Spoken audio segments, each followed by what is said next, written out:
gas side of things. Of course, in terms of LNG, which is quite profitable, there are no issues at all. In terms of getting gas to the northern parts of the country, again, this comes down to what I've already talked about in terms of the infrastructure deficit and the gas backbone pipeline infrastructure. But we have the major AKK pipeline, which we have already started rolling out, the Ajaokuta-Kaduna-Kano pipeline. So that has already begun. We are still, of course, in the process of ensuring that more investments come in for that. But that pipeline is already, for want of a better way to put it, in the pipeline. I don't know what else to say there. Can I very quickly just comment, because I didn't get a chance to say this, that I think that it would be very nice, Dr. Ola, if you could have a chat with the Executive Secretary of the Nigerian Content. You probably have already met. I think that there is so much in there that young people can take, and move forward with. And I think that, as Wale said, in today's oil and gas sector, all the skills are necessary. So we'll go from finance through engineering, mechanical, electrical, business skills, hotel and catering skills, because people forget that in every development, you do need to set up, services that provide for the people. And those are quite profitable. The obvious ones, of course, are petroleum engineers, civil engineers, geologists, etc. But I would like to point out very succinctly that I am an architect by original profession, and Wale is a lawyer. So you can actually... You can make it. So yes, it does take very strong operational and leadership skills, I think, to come into the sector. But once you have those, I think the field is wide open. I wanted to get to your question because I didn't even realize there's a lot of people sitting behind me. So. Hi, my name is Zainab Mahmoud. I'm a global shaper from the Kano Hub. I, like the previous lady, is also in the medical field. I'm a medical doctor. My question, because I see a common theme when we talk about sustainable solutions or the youth, is the future. And I wonder how much we're really investing in the future. Today in Nigeria, it's easier to secure a scholarship to study something in oil and gas, whether it's from the private sector or from the government. So how much is the government really planning for the future, or the private sector? Thank you. For the future in what sense? In terms of investing in sustainable solutions, providing training for experts in that sector. Well, I think that in terms of, because we've discussed a lot of that today, and I do think that all that is going on simultaneously as we're looking at the other hardcore problems that we have to deal with here and now.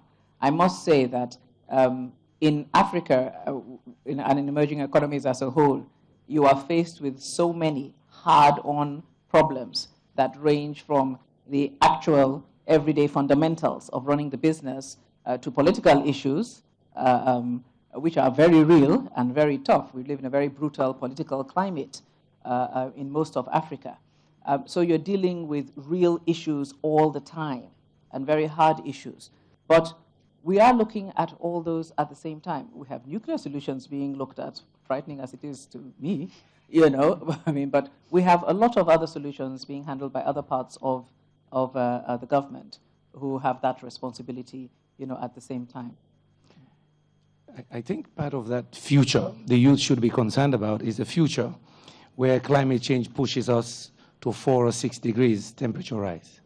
And I know in this discussion we've not said anything about energy efficiency. Right. 60 to 70% of the greenhouse gases come from energy systems.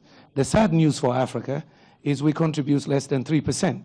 But all the studies, and those we discussed here at the World Economic Forum, all the studies show Africa will be the worst hit for somebody else's misbehavior. So I think the youth must be concerned. Therefore, what is the position of their governments on climate change? How do they take that position globally to say to others, we all have one planet?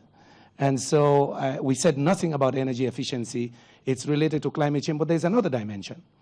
If, even in Nigeria, introducing energy efficiency even more rapidly helps you do demand-side management. You save on building those power plants. You save and you invest in other kinds of infrastructure. So in sustainable energy for all, our narrative is energy access, energy efficiency, renewables. It is a package. Renewables and decentralized solutions help you drive access very fast before the power lines come, before the big infrastructure comes. But energy efficiency is also crucial, even in generation. There are 40 to 50% losses in generation transmission in a number of African countries, either because of antiquated infrastructure or just poor management. So I'm just saying, sorry, I made a segue into climate change, because you can't talk energy today, globally, without talking about climate change. I think, just to add to that, but I think the future certainly belongs to the youth, right? When it comes to energy resources, and it's very simple. You know, we account in Africa for 3% of global GDP, but we have something like 30% of the natural resources of the world that are unexploited are here. You know, in Nigeria, for example, we've got something like 10% of our resources is really what is exploited compared to what we should be doing. So there are going to be plenty of opportunities in the energy space for young people. We're dealing with a time when ministers were speaking about the question of the size of the pool of subsidies and how do you apportion these subsidies to create a better energy mix, for example. That's in the vanguard. That's going to happen. So you're going to see more subsidies in renewables, more subsidies going to LPG, for example, in a way, a manner that you shift the dependence on fossil fuels towards renewables.